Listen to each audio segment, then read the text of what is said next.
નમસ્કાર મિત્રો, જીપી સિરીઝમાં આપનું સ્વાગત છે. મિત્રો, આ ખેડા શહેરનું મહારાણા પ્રતાપ સર્કલ છે, હાઈવે ચોકડી છે. અને આજે આપણે રાજસ્થાન કન્સલ્ટિંગ જ વાત કરવાની છે. રાજસ્થાન દામાવાડી એકલિંગજી ઉદયપુરમાં જે ખોખરિયાજી ભેરુજી મંદિર આવેલું છે અને એના ભોપાજી શ્રી દેવીલાલજી આજે ખેડા પધાર્યા છે, એની વાત આપણે આગળ જણાવીશું.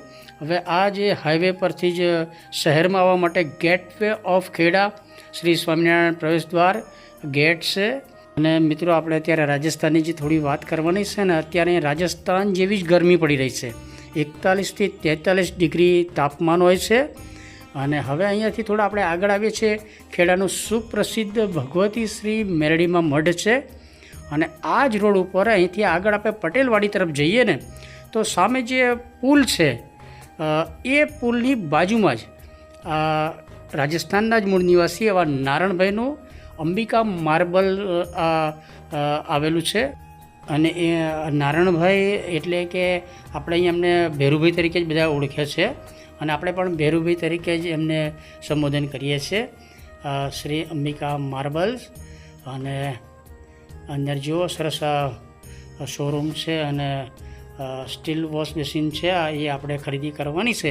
એટલે આ ખરીદી કરવા માટે અહીંયા આવ્યા તો આપણને જાણવા મળ્યું કે ખોખરિયાજી ભેરુજી મંદિર જે છે દામાવાડી એકલિંગજી ઉદયપુર, એના ભોપાજી શ્રી દેવીલાલજી આજે અહીંયા ખેડા પધાર્યા છે આપણા નારણભાઈના ઘરે. એટલે આપણે થોડું શૂટ કરી લીધું. અને આપણે ખોખરિયાજી ભેરુજી મંદિર વિશે ખેડાના નાગરિકો જાણે એ માટે પણ આપણે આ વિડીયો એક સરસ શૂટ કરી લીધો છે. અને પૂજ્ય ભોપાજીના આશીર્વાદ પણ આપણે મેળવ્યા છે. અને નારણભાઈ પાસેથી પણ થોડો ખોખરિયાજી ભેરુજી મંદિરનો થોડો ઇતિહાસ જાણ્યો છે. અને આ ભોપાજી બેઠા છે ને, એમની પાસે આ પૂજારી બેઠા છે. હવે પૂજારીજી પાસે આપણે વધુ માહિતી મેળવી. गुरुजी नाम बताओ बोला ये हमारे भोपा जी मंदिर के मंदिर खोरिया जी बाबा जी मंदिर है, राजस्थान के है, उदयपुर जिले में है. एकलिंग जी के आगे एकलिंग जी मंदिर है, इससे 5 किलोमीटर आगे खोरिया जी भैरू जी बाबा जी का मंदिर है. वहाँ के भोपा जी हैं. और मेरा जो काम है, हम वहाँ के पुजारी हूँ मंदिर का. और यहाँ हमारे भाई साहब नारू जी के यहाँ सब आए हैं. खेड़ा खेड़ा गाँव में इनका प्रोग्राम है. सबको बजा रहे हैं, सबको बुलाए हैं. आज रात नहीं रहेंगे, कल वापस जाएंगे. प्रसादी का प्रोग्राम है. बहुत अच्छा आशीर्वाद तो बढ़िया रहेगा. सब हो रहेगा भगवान का मेरे जी बाबूजी हूँ.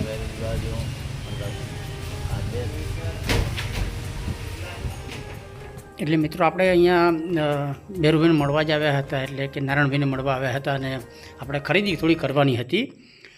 તો અહીંયા આ ભોપાજીના સરસ દર્શન થયા. તો આપણે થોડી વાર એમની સાથે બેઠા અને થોડો સત્સંગ કર્યો અને જે તીર્થ છે એની જાણકારી મેળવી. આ જો ચાચા પણ બેઠા છે અને એમની સાથે વાતો પણ કરી રહ્યા છે. અને અત્યારે જો એમના પરિવારના બધા જે છે એ દીકરાઓને બધા આવી રહ્યા છે. અને આપણે થોડું મેમોરિયલ શૂટ કર્યું છે. અને નારણભાઈના દીકરા પણ આવ્યા છે, દીકરી છે. અને નારણભાઈ દ્વારા બાળકોને બહુ જ સારા સંસ્કાર આપવામાં આવે છે. જો જે કરે છે. અને હવે નારણભાઈ પાસેથી આપણે થોડું ખોખરિયાજી ભેરુજી મંદિર અને એકલિંગજી મંદિર વિશે થોડી માહિતી મેળવીશું. ભેરુનાથ કાશીના વાસી છે. और બહુ એકલિંગનાથનો મંદિર બનતો હતો. જ્યારે એકલિંગનાથનો મંદિર બંધ થયો અને અમનો મંદિર પહેલાં ચણાયો. જ્યારે રાજા હુકમ કીધો હતો કે ભાઈ આ એકવાર ત્યાં મંદિર પહેલાં ચણાવો, તો એકલિંગજી ભગવાન રાજાને એકલિંગજીનું મંદિર છોડી પહેલાં, અને અત્યારે બી એકલિંગજીની પૂજા નવરાત્રિ મેં પહેલાં અહીંયા સર્વર જાય ઓર પછી એકલિંગનાથના જાય. અત્યારે બી ઇતિહાસ અને ટોટલ રાજા મહારાજે જ કરે છે. કડલા નદી છે, ગોરો પર્વત છે, 5 તાની ये છે અંજાન રૂપ, કડલા નદી और ये વેરાનેથી બાવજી પ્રગટ થયા છે. ઓટોમેટિક પ્રગટ થયા છે.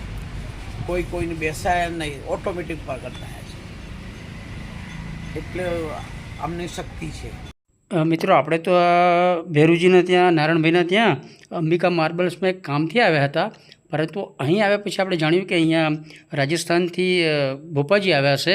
તો આપણે ખાસ શૂટ કરી લીધું, કારણ કે આપણે આપણી ચેનલમાં પરંપરા, રીત રિવાજ, ધાર્મિક અનુષ્ઠાન આ બધું ખાસ શૂટ કરીએ છીએ. એટલે રાજસ્થાનથી ભોપાજી આપણે ભેરુજીના ત્યાં અહીંયા ખેડા આવ્યા છે તો એ થોડું યાદગાર શૂટ કર્યું છે. અને આ યુવાન છે આપણા મિત્ર સુરેશભાઈ છે, કોન્ટ્રાક્ટર, એમના દીકરા છે ને એમના દ્વારા જ આપણા ઘરે આજે પેલું આ વોશ મશીન હમણાં ખરીદી કરી એ ફિટ કરવાનું છે. અને રસોડામાં પણ થોડું પ્લેટફોર્મનું કામ છે. તો આ ભાઈ છે આપણા સુરેશભાઈના દીકરા, એ આ સુરેશભાઈ છે અને આ દીકરો પણ એમનો આવ્યો છે. અને જો બધું આપણે એ પાણીથી આપણે જે ખેડાનું પાણી છે જબરજસ્ત ક્ષાર હોય છે, એટલે એના લીધે આ ક્ષારી બાજી ગઈ છે. તો પ્લેટફોર્મ પરથી આ બધી ક્ષારી કાઢવાની છે, ક્ષાર બધો હટાવવાનો છે ને સરસ ચકચકિત પ્લેટફોર્મ બનાવવું છે. અને તમે જો પેલું વોશ બેસિન તો લગાવી દીધું છે એમણે, અને અહીંયા થોડા પથ્થર છે આ જે ઉખડી ગયો છે એને પણ જોઈન્ટ મારવાના છે. અને સ્ટીલ વોશ બેસિન અહીંયા લગાવાયું છે ને એ પણ ફિટિંગ કરવાનું છે.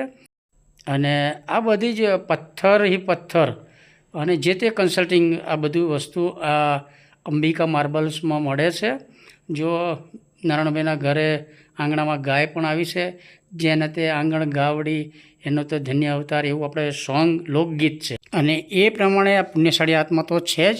એટલે તે દિવસે નારાયણભાઈ આપણી જોડે આ બધી જે ખરીદી કરી એનું પેમેન્ટ નહોતું લીધું, એટલે આજે આપણે 3જી તારીખે આ પેમેન્ટ ચૂકવવા આવ્યા છે. અને એમના દીકરા ભાઈ દિલીપભાઈ છે તો અહીં બેઠા છે, એટલે એમને આપણે હિસાબ કરવાનું કીધું છે.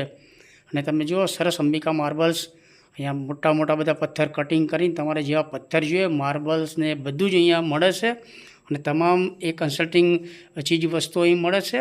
એટલે ભાઈએ દિલીપભાઈ આપણને આ કાર્ડ આપ્યું છે અંબિકા માર્બલ્સનું, એટલે થોડું મેમોરિયલ શૂટ કર્યું છે. કારણ કે નારાયણભાઈ છે એ ગામમાં રહેતા હતા ત્યારે આપણે એમના જે કેરોસીનનો ડેપો હતો એની ઉપર જ ભાડે રહેતા હતા, ખેડા મહેમદાવાદ રોડ ઉપર.